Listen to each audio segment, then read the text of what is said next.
جی السلام علیکم ورحمۃ اللہ وبرکاتہ۔ کلاس دہم امید کرتا ہوں کہ تمام بچے تندرست ہوں گے۔ بیٹا آج 7 اگست 2020 بروز جمعۃ المبارک سبق معلمہ کا بقیہ حصہ پڑھنے جا رہے ہیں، تو آئیے وقت ضائع کیے بغیر آغاز کرتے ہیں۔ جی کلی نے اندر آ کر لڑکی کو بتایا کہ ٹکٹ گھر کھل گیا ہے۔ ٹکٹ گھر، ٹکٹ ملنے کی جگہ۔ لڑکی اٹھ کر اس کے ساتھ ہولی چل دی۔ راستے میں وہ برابر ادھر ادھر دیکھتی جاتی کہ کہیں وہ نوجوان اسے 3rd کلاس کا ٹکٹ لیتے تو نہ دیکھ لے۔ برابر ایک ساتھ کبھی ادھر دیکھنا کبھی ادھر دیکھنا، یعنی کہ نظر کو اپنی کسی اور طرف حائل نہ کرنا۔ جی آگے آئیں۔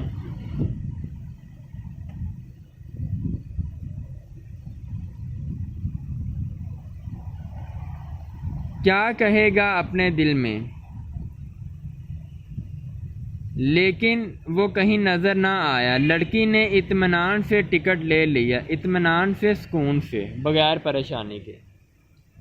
اب اس چھوٹے سے پیراگراف میں یہ بات بیان کی گئی ہے کہ جب کلی نے بتایا کہ ٹکٹ گھر کھل گیا ہے، تو لڑکی نے 3rd کلاس کا ٹکٹ لینا تھا، جو کہ عام مسافر لیتے ہیں۔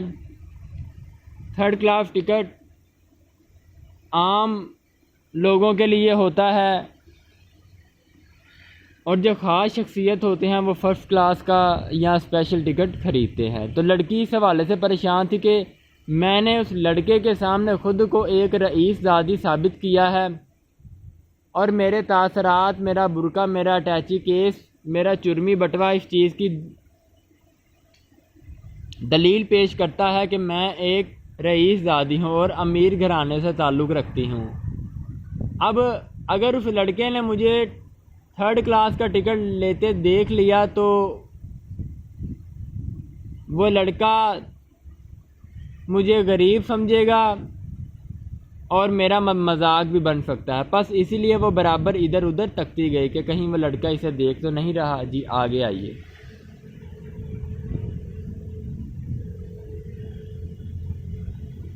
چیختی چنگھاڑتی ہوئی گاڑی پلیٹ فارم کے سینے پر دھر آئی۔ چیختی چنگھاڑتی، شور مچاتی ہوئی، دھر آئی، رک گئی۔ جی آگے۔ در آنا، داخل ہونا بھی لکھ سکتے ہیں۔ جب لڑکی کلی کے پیچھے پیچھے ویٹنگ روم سے نکلی تو اس کی پہلی نظر اسی نوجوان پر پڑی جو بڑی شان سے سگریٹ منہ میں دبائے اسے غور سے دیکھ رہا تھا، شان سے، بڑے انداز سے۔ اب کیا ہو، وہ سوچتی ہوئی جلدی جلدی آگے بڑھنے لگی۔ وہ زنانہ ڈبے کے بالکل قریب پہنچ گئی۔ زنانہ ڈبہ، عورتوں کا ڈبہ۔ عورتوں کی کاؤں کاؤں کاؤں شور کی آواز اور زیورات کی جھنکار چھن چھن کی آواز۔ جی یا جیسے عادی مجرم عادت سے مجرم، فطری مجرم، قیدیوں کی ہائے ہائے ہتھ کڑیوں اور بیڑیوں کی تال پر۔ جی بیڑیاں، زنجیریں جو مجرموں کے پاؤں میں پہنائی جاتی ہیں۔ تال، سر ساز آواز۔ اس پر طرفہ نہیں ہے بیٹا، طرفہ ہے توئیں پر پیش ہے۔ طرفہ کہتے ہیں انوکھا۔ مردوں کی ان کو ہدایتیں۔ منی کی اماں، سامان نہ کھونے پائے ایک دوسرے آدمی اس قیامت کے موقع پر۔ قیامت کا موقع، مشکل وقت۔ گلا پھاڑ کر کہہ رہے تھے، گلا پھاڑ کر بہت اونچی آواز میں۔ خبردار، نقاب نہ کھلنے پائے۔ جی اس پیراگراف میں یہ بات بیان کی گئی ہے کہ وہ لڑکی جو کہ زنانہ ڈبے میں داخل ہو چکی ہے، اب اسے وہی مردوں کی طرفہ عادت سامنے نظر آئی۔ منّے کی اماں یہ نہ کرنا، برقع نہ کھل جائے، ایسے کرو ویسے کرو، اوپر سے عورتوں کی چھن چھن کائیں کائیں زیورات کی آواز، جس طرح کسی قید خانے میں کوئی مجرم بیڑیاں پہن کے چل رہا ہے۔ یہ سب پریشان کرنے والی چیزیں تھیں۔ جی آگے آئیں۔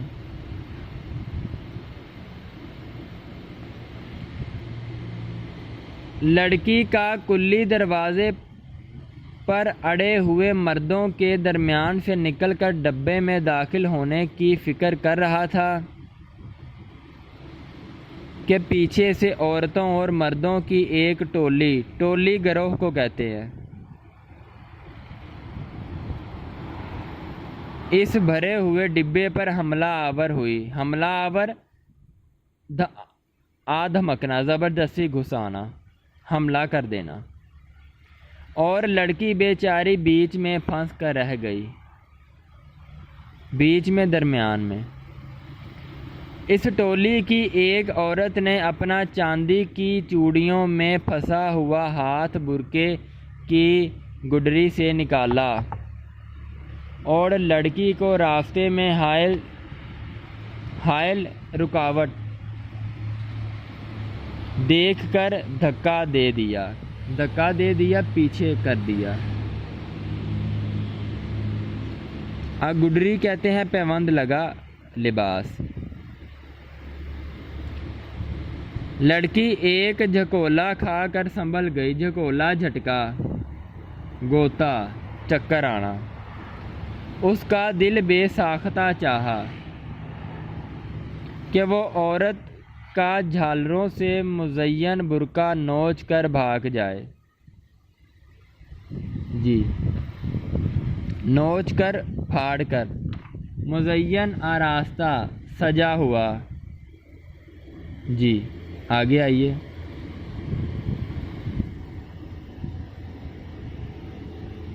یا پھر اسے ریل کے نیچے دھکا دے دی، لیکن سامنے جو دیکھا تو وہی نوجوان کھڑا مسکرا رہا تھا۔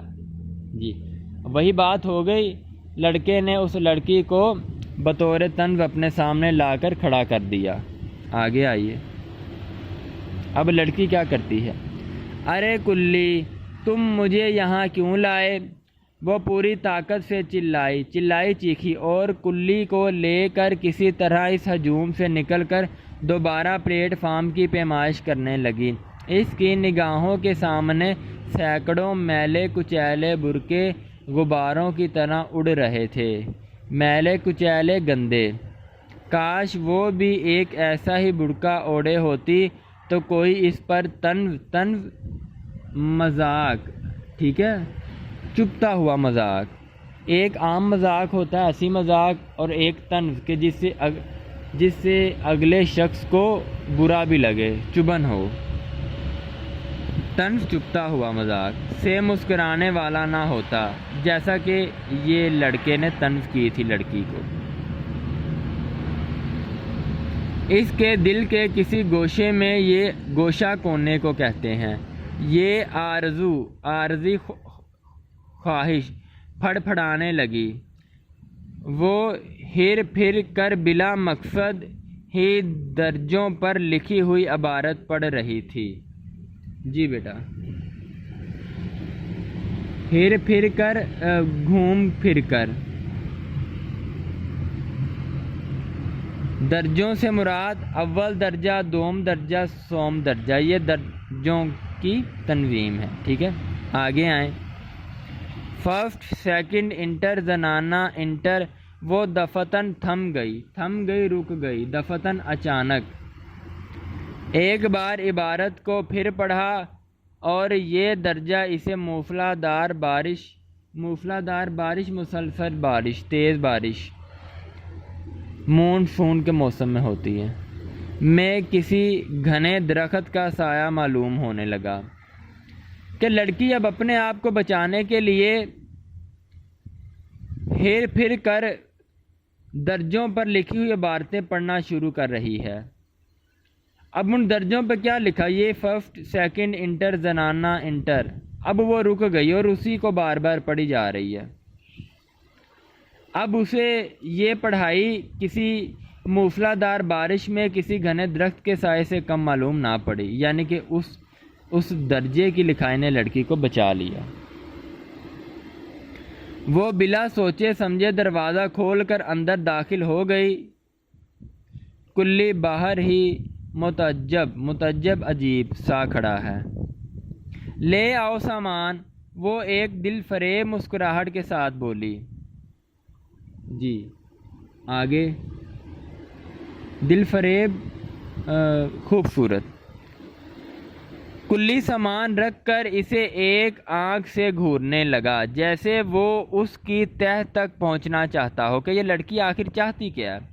لڑکی بھانپ گئی، سمجھ گئی کہ اب یہ کلی میری حقیقت کا جائزہ لے رہا ہے۔ اس نے بٹوا کھولا اور ایک چمکتی ہوئی اٹھنی اس کی طرف بڑھا دی۔ لڑکی کا چہرہ جو حقارت نفرت جذبات احساسات کے باعث کی وجہ بری طرح لٹکا ہوا تھا، پریشان تھا، مایوس تھا، ایک دم کھل اٹھا، خوش ہو گیا۔ مزدور کو مزدوری چاہیے، اسے کسی کے معاملات سے کیا غرض مقصد۔ جی آگے، اس نے اٹھانی کو مل کر صاف کر کے، جیسے وہ یقین کرنا چاہتا ہو کہ واقعی ہلکے پھلکے اسباب کی اٹھوائی 8 آنے بھی ہو سکتی ہے۔ جی بیٹا، آپ کا آج کا موضوع اب یہاں تک اپنے اختتام کو پہنچا۔ کلاس دم تمام بچوں سے ہمدردانہ التجا ہے کہ آج کے موضوع میں آپ نے جو بھی پڑھا اسے خلاصے کی صورت میں تو آپ اپنے الفاظ میں لکھیے گا، مگر الفاظ معنی یاد کرنے کے بعد کم از کم کسی ایک پیراگراف، فرض کر لیں یہ پیراگراف یا یہ پیراگراف، اس کی تشریح آپ نے بڑی خوبصورت ہیڈنگ دے کر حوالہ متن لکھ کر اپنے الفاظ میں لکھنی ہے۔ میں محمد رمضان آپ سے اجازت چاہتا ہوں۔ السلام علیکم ورحمۃ اللہ وبرکاتہ۔